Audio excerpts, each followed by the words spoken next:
ಇವತ್ತು ನಾನು ಈ ವೇದಿಕೆಯಿಂದ ಸುಮಲತಾ ಅವರಿಗೆ ಜ್ಞಾಪಿಸಕ್ಕೆ ಬಯಸ್ತೇನೆ. ಈ ಮಳವಳ್ಳಿಯ ಏನಂತ ಯಾರು ಸೊಸೆ ಅಂದ್ರು?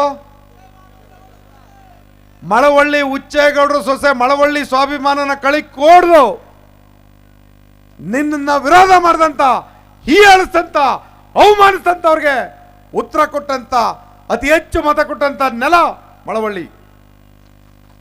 ಈ ಮಳವಳ್ಳಿಗೆ ಅವಮಾನ ಮಾಡಿಕೊಡ್ದು ಎಚ್ಚರಿಕೆಯಲ್ಲಿ ಸುಮಲತಾ ಅವ್ರಿಗೆ ಈ ವೇದಿಕೆಯಿಂದ ಬೇಡಿಕೆ ಹಾಕ್ತೀನಿ. ನೀವು ಚುನಾವಣೆ ಯಾರು ಪರವಾಗಿ ಬರ್ತಿರೋ ಬರೋದಿಲ್ಲೋ ನನಗೆ ಚಿಂತೆ ಇಲ್ಲ. ಮಳವಳ್ಳಿಗೆ ಅವಮಾನ ಆಗದಂತೆ ನಿಮ್ಮ ನಡೆ ಇರಲಿ. ನಾಳೆ ನಿಮ್ಮ ಸಭೆ ಇದೆ. ನಿಮ್ಮ ಸಭೆಯಲ್ಲಿ ತೀರ್ಮಾನ ಏನಿರಬೇಕು ಅಂದರೆ, ಆವತ್ತು ಸ್ವಾಭಿಮಾನದ ಮಾತಾಡಿದ್ರಲ್ಲ, ನಿಜವಾದ ಸ್ವಾಭಿಮಾನನ ಉಳಿಸ್ಕೊಳ್ತಕ್ಕಂಥ ಮಂಡ್ಯದ ಗೆಲುವನ್ನು ನಾವು ಕೇಳ್ತಾ ಇದ್ದೀವಿ. ಮಂಡ್ಯದ ಅಭ್ಯರ್ಥಿಯನ್ನು ತಂದು ಕೂರಿಸಿದ್ದೀವಿ. ಮಂಡ್ಯದ ಗೆಲುವನ್ನು ನಾವು ಕೇಳ್ತಾ ಇದ್ದೇವೆ. ನಾವು ಟೂರಿಂಗ್ ಮೆಂಡು ನ್ಯೂಸ್ ನೆಟ್ವರ್ಕ್, ಸತ್ಯದ ಕನ್ನಡಿ.